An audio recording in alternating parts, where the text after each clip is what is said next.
Olá para você que me acompanha aqui no canal. Hoje a gente vai conversar sobre O Brutalista, de 2024. Me responda uma pergunta com sinceridade. Quando foi a última vez que um filme realmente te impressionou? Ou então te apresentou algo inesperado, hein? Qual foi a última vez que você saiu de uma exibição provocado pelo que tinha acabado de ver, como se o diretor tivesse te revelado algo inédito? Eu assisto muitos filmes todas as semanas, então essa não é uma sensação comum no meu cotidiano. Mas eu confesso que O Brutalista foi uma das experiências mais marcantes que eu tive no cinema nos últimos anos.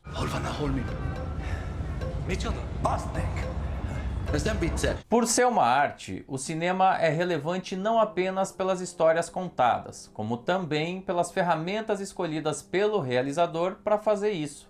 As duas coisas podem até existir de forma segregada, mas os filmes mais impressionantes sempre têm muita consciência de ambos, fazendo escolhas que dão suporte um ao outro. Cidadão Kane, por exemplo, não teria sido considerado um dos melhores filmes de todos os tempos só por causa do enredo. Andrei Tarkovsky não seria internacionalmente celebrado sem as suas técnicas únicas de registro audiovisual contemplativo.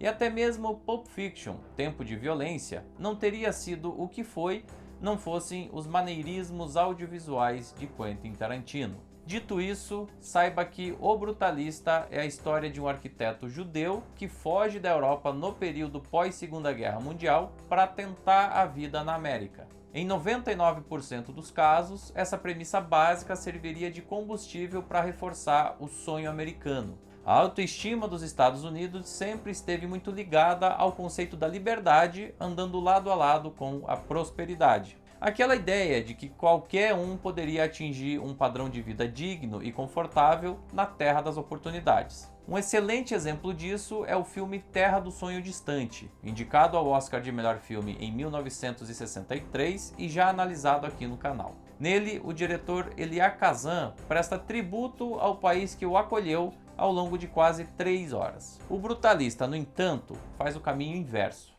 Your face is ugly. I know it is. Esse trechinho que você acabou de assistir é do nosso protagonista, o Laszlo, tendo dificuldades para se relacionar com uma prostituta tão logo ele chega à América.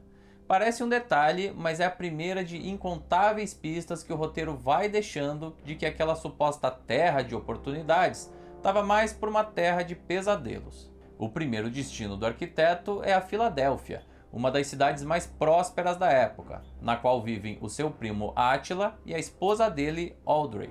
E logo de cara ele constata que o primo esconde a ascendência judia, se converteu ao catolicismo e mudou de nome. Tudo isso para ser melhor aceito. O negócio que eles administram é bem simples, e o Laszlo fica hospedado em um cômodo minúsculo do estabelecimento.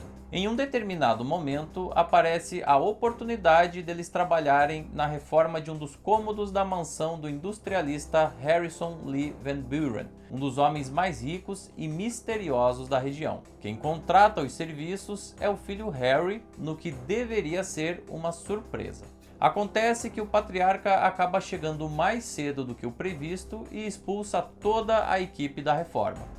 Por causa desse contratempo, o Harry deixa de pagar a comissão pelo serviço e o Átila expulsa o primo Laszlo da sua convivência. O que resta ao imigrante a partir de agora é se recolocar como trabalhador braçal na construção civil e nas minas de carvão. São anos vivendo à margem da sociedade, dormindo em um abrigo, trabalhando de sol a sol e vivendo apenas da ilusão de uma vida melhor.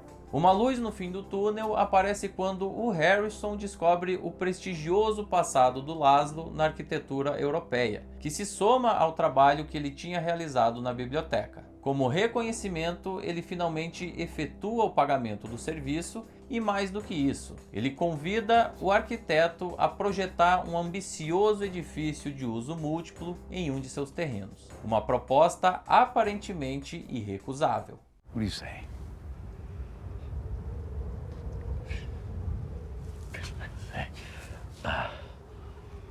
I would like to draw something and present it to you.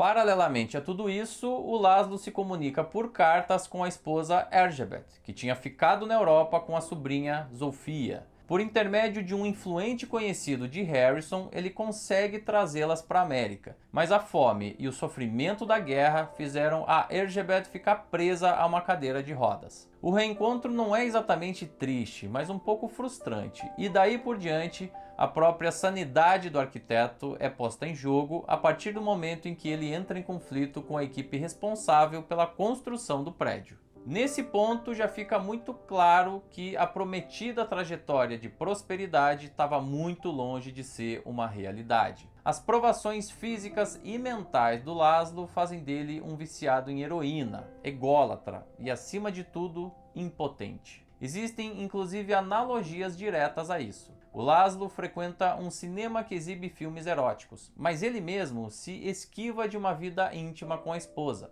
Isso quase não acontece ao longo do filme. Ele falha com a prostituta na chegada à América enquanto é acusado de assédio pelo primo. Ou seja, ele mesmo não se realiza, ele só observa isso acontecer de várias formas ao seu redor. A impotência do personagem é a de um imigrante que falha na conquista da prosperidade, mas o diretor aborda o aspecto sexual como um acessório que potencializa essa mensagem. O Laszlo representa a perda da inocência, a hipocrisia de uma América incapaz de prover de fato a prosperidade. O Harrison representa as oligarquias locais, que controlam e dominam tudo com mãos de ferro. O primo Átila é o imigrante domesticado, ou seja, aquele que é explorado mas aceito porque mudou de nome e de comportamento. A sobrinha, Zofia, até prospera, mas somente depois de voltar para a Europa. E o Laszlo?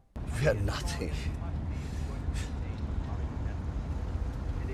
We are worse than nothing. O brutalismo foi um movimento arquitetônico que emergiu na Europa durante a década de 1950. As principais características das estruturas brutalistas são o minimalismo, a exposição de materiais como tijolos, aço, vidro e concreto, e o desprezo pelo acabamento ornamentado. O uso de cores é monocromático e a geometria é abundante em arestas. O objetivo dos brutalistas era a construção de estruturas simples, mas funcionais, que servissem aos seus propósitos sem muita firula. E é um pouco esse o DNA do filme. Os ingredientes mais poderosos do projeto são o roteiro, as atuações e a direção de Brady Corbet. Não é um filme espalhafatoso, apesar das mais de 3 horas e meia de projeção. Aliás, esse é um aspecto sobre o qual eu preciso falar. Além da coragem de seguir adiante com um projeto desses, o Brady Corbet bebeu todas as referências dos grandes épicos do cinema. Divisão em capítulos, intervalo com direito à cartela, paisagens impressionantes, trilha sonora amplamente orquestrada e fotografia captada pelo sistema VistaVision. Criado na década de 1950, ele utiliza câmeras específicas para a película 35mm com qualidade superior de captação e possibilidade de exibição em telas ultrapanorâmicas. Só que o tom do filme é tão divergente em relação a grandes épicos como Assim Caminha a Humanidade e A Conquista do Oeste, só para citar alguns breves exemplos, que eu classificaria o projeto como um anti-épico. This was an incredibly difficult film to make. I'm very emotional today because I've been working on it for 7 years. And it felt urgent every day of the better part of a decade. I'm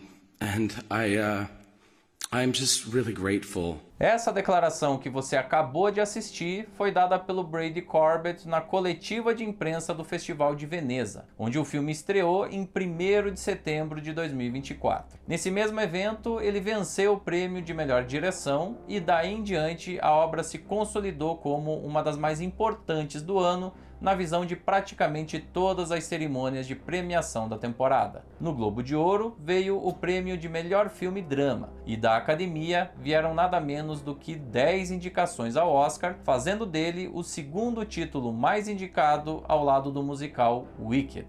A maior controvérsia veio após uma entrevista concedida pelo montador Davi Yangso, que admitiu ter usado ferramentas de inteligência artificial para melhorar o sotaque húngaro do elenco. Isso foi mal visto por parte da indústria e principalmente dos atores, que se colocaram contra o uso da IA durante a greve de 2023. Eu, particularmente, não vejo essa questão de forma assim tão sensível, principalmente porque as ferramentas técnicas existem para aperfeiçoar o que já existe de positivo, e não destruir ou substituir as interpretações naturais.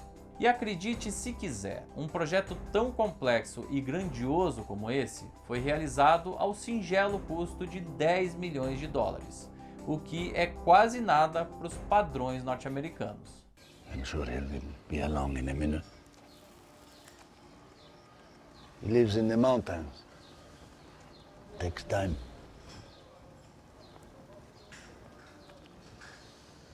This is why I never do business with Italians. They're the spics of Europe. São 3 os nomes do elenco que se destacam, a começar por Guy Pearce, que faz o Harrison. Eu gosto como ele carrega uma aura de prepotência e autoconfiança, da qual o espectador até se afeiçoa em alguns momentos, mas sempre fica com um pé atrás. Ele é essa figura que exala segurança e representa os estratos privilegiados da sociedade. Pelo papel, ele foi indicado ao Oscar de melhor ator coadjuvante. Felicity Jones faz a Elizabeth, e aqui eu vejo ela em um trabalho consideravelmente diferente da maioria dos papéis anteriores da carreira. A esposa do Laszlo exige um trabalho mais intimista, quase de segundo plano, que tem um momento altamente marcante mais na parte final. Ela foi indicada na categoria de melhor atriz coadjuvante, sendo que anteriormente ela já tinha sido indicada pela Academia como melhor atriz protagonista por A Teoria de Tudo, de 2014. E o grande trabalho de interpretação do filme é realmente o de Adrien Brody, que já venceu um Oscar em 2002 por O Pianista. Toda a linha narrativa do roteiro foi construída em cima dele. Os pontos de virada dependem desse personagem e a própria condução da história tem o Laszlo como referência. É uma interpretação irretocável, pela qual ele venceu diversos prêmios na temporada e garantiu a indicação ao Oscar de melhor ator. What are you doing?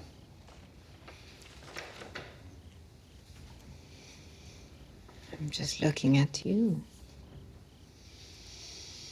What do you think? It's unusual, even for you. E agora uma provocação. Alguma vez você aí já viu um filme norte-americano representando a Estátua da Liberdade de cabeça para baixo? Não é à toa que essa imagem é tão simbólica para o filme, simplesmente por ela ser o prenúncio da verdadeira América. O maior símbolo daquele país não se impõe em seu esplendor, simplesmente porque a terra escolhe os seus filhos preferidos. E os imigrantes certamente não são alguns deles. É muito raro encontrar projetos como esse no cinema contemporâneo. As qualidades vão muito além do aspecto técnico, porque além de ser um filme ousado e corajoso, ele também acerta no tom e na forma da crítica. Em um momento histórico no qual a intolerância, a xenofobia e o individualismo parecem ser a tônica internacional, o filme surge como uma das mais precisas manifestações artísticas derivadas desse timing. O Brutalista não é só um dos melhores filmes de 2024, como um dos melhores filmes de toda a década.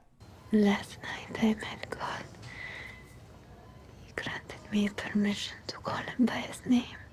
E agora eu tô curioso para saber como foi o impacto de O Brutalista para você que me acompanha aqui no canal. Qual é a sua opinião sobre ele, hein? Deixe aqui embaixo o seu comentário, dê um like, se inscreva no canal e ative as notificações no sininho.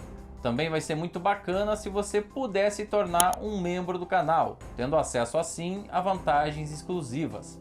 A gente segue analisando todos os filmes indicados ao Oscar na categoria principal e o próximo vídeo vai ser sobre Um Completo Desconhecido. E no domingo, dia 2 de março, eu espero você aqui no canal para a melhor cobertura do Oscar da internet brasileira. Até lá!